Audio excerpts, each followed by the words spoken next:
Davidson, which we know, and Innes Walker, who wrote that letter, who is now a chief inspector, have also served to pervert the course of justice in this case. So it's a very bad thing, and lots of people are going to go down when it finally comes to light. I'm determined that it will come to light in due course by one means or another. It's a terrible, terrible situation. And I think when the BBC said this is a story that will go around the world, the worst they had ever heard, I don't think they were too far wrong, although there are some really horrific stories about that I've heard about as well, which compare with it in many, many ways, but it is horrifying. Now, there's another side to this story as well, and a very sinister side to the story, but I will go back in time on this. I'm going to go back to 1997. Now, Anne Greig, when she was 11 years old, her father died, and her elder brother, who was 6 years older, called Robert, who's known as Roy in the family, was a very good young man, a very honourable young man, and he decided he would take the responsibility of looking after his younger sister and his widowed mother. And so that was the case, so he looked after them as best he could. When Anne had children, Roy was also a wonderful uncle to the two children, to Greig, and especially to Hollie, because of her problem with having Down syndrome. And he worked very hard. He was devoted to her. He gave lots of time to her. He used to work very hard for charities to raise funds for Down syndrome victims. And he was just marvellous in that way. He never married. He was a bachelor, but he was a bar manager. He was very popular. He used to like to play golf. He liked sports. He liked to read. He enjoyed company, having a chat with all the lads and all the rest of it. He was just a really straightforward chap that we know plenty of people like that. He was one of those people and devoted to his family. On the 17th of November 1997, on a lonely road just outside Aberdeen, just to the north of the city, Roy Greig's body was found in a burning car. At the time, of course this was 1997, remember 3 years before Hollie had given all the information about the abusers, no one really knew what had happened. Anne said the family couldn't understand. He was he had no history of depression or mental problems or anything like that. He was a pleasant, well-liked person. He had no known financial problems, no health problems, no problems with relationships. He was just a straightforward, happy guy who enjoyed his life. Why would he be found on his own in a burnt-out car? The pathologist was a man called Dr. James Greig, who I spoke to recently, who conducted the autopsy, and he decided that the autopsy should, and the course leading to the cause of death, should be death by smoke inhalation. The other doctor who performed the autopsy was a lady doctor, Dawn Marie Chalmers, who I've now discovered is Dawn Marie Kelsey, and is practiced as a GP in Aberdeen. I have to say, since speaking to Dr. Greig, I've also tried to speak to Dr. Kelsey, but she has disappeared. And even the people in the surgery in Old Aberdeen do not know what's happened to her. She's disappeared off the face of the earth. Once I wanted to talk to her. Very odd. We've also discovered today that Dr. Greig is actually the Crown Office pathologist. And when we had we didn't know this at the time, but when I interviewed him, he got very nervous, and he said, near the end of it, he says, "It sounds as if you're trying to implicate me with all this." And I said, "With all what?" He said, "Whatever you're talking about." And I said, "Well, we're not trying to implicate anybody." I said, "We just want the truth." I said, "If you acted honestly, then there's no problem.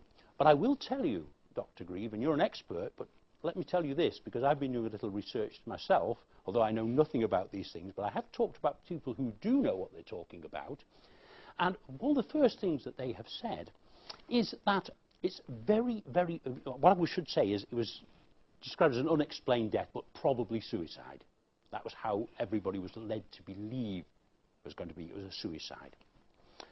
I said, first of all, I said, I do understand that it's very rare for anyone to commit suicide by setting fire to themselves. It's too painful. Sometimes happens in political demonstrations or people who've got a previous history of being very disturbed. But that didn't apply to Roy. You must accept it's very rare for people to kill themselves in that way. It is just so awful and painful and unpleasant, as I'm sure we can all imagine. And I said, so why would it be that you didn't advise an inquest on this? So Dr. Reeve again got very nervous and said, oh, well, I just go on the facts. I didn't know about there's a motive for murder or anything like that. I said, well, even without the motive for murder, someone being found in a burning car is almost certainly indicative of arson, which is usually used to actually not only to cover up other crimes, but to destroy evidence as well. But he couldn't, and he said, oh, well, I just made my decision on what I saw, and since then he's had no contact with me whatsoever. Now, for many, we talk about the autopsy. We've only recently served the autopsy. For 9 years, Anne had been actually trying to get hold of the autopsy about her brother's death.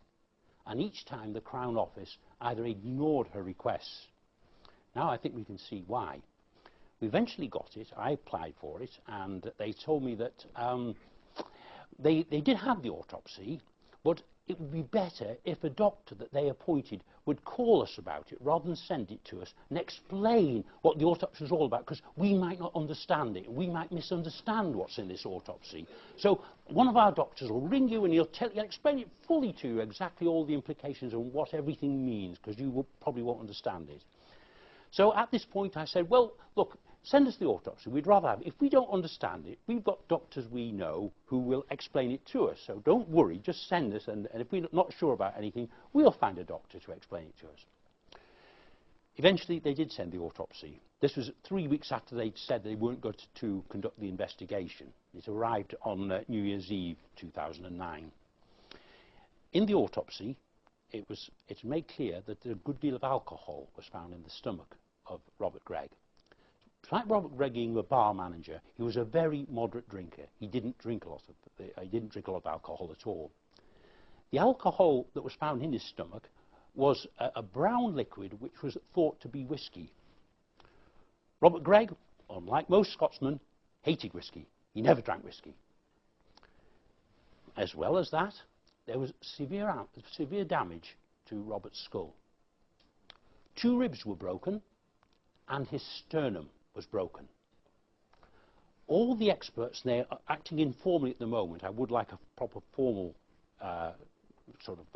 analysis of this, but and we've talked to a lot of people, believe that the most likely thing was that he was severely beaten, caused the injuries that occurred, had alcohol poured down his throat, and was then thrown into the burning car to die. We also believe that one of his rescuers, or so-called rescuers, was one of the murderers, because we discovered, Anne discovered, that the person who had allegedly rescued him and got a medal from the Royal Humane Society was known to Dennis Mackey. Now, where this all fits together is, if I take you to 2001. Now, I should explain, if you're not aware of this, if people who have Down syndrome don't necessarily link things together. But people like Hollie, she is a competent witness. She's been described as a competent witness, not only by the police themselves, but also by medical experts who've examined her at the time to make sure that whatever she said could be taken seriously. So, that being the case, Hollie there's no question about anything that she said. In fact, one of the experts actually said that Hollie does not know how to lie. In her consideration, she does not know how to lie. Also, people who suffer from Down syndrome have very vivid memories and long memories, and they remember things in great detail, far more so than people who don't suffer from that kind of affliction. And they also don't have the ability to fabricate or close things from their mind. So you can see already what a terrible effect that must have had on poor Hollie, who couldn't even blank out these terrible rapes and ordeals that she'd suffered for 14 years. But obviously, could there be a better witness? I don't think it's difficult to find. I think it would be very difficult to find a more reliable witness than Hollie Greig. So this went on, and we worked very hard to try and sort out what is going on here. It's a very, very bad story. The Crown Office, just going back to the death of Roy Greig, in 2001, Hollie came forward with some more information to her mother that was previously unknown, that will explain everything that I've just told you. One day, she said, Mummy, she says, I have to tell you, she says, you know, she says, Uncle Roy, he found Daddy having sex with me. Anne said, what? Hollie said, yes, Mummy, yes, Mummy. He came in one day, he came to the house one day, And he came in and he found Daddy having sex with me. And Anne said, what happened then? What happened? Uncle Roy said to Daddy, don't you ever touch Hollie again. Don't you ever touch her. And Anne said, can you remember when this was? When did this happen? And through a process of elimination,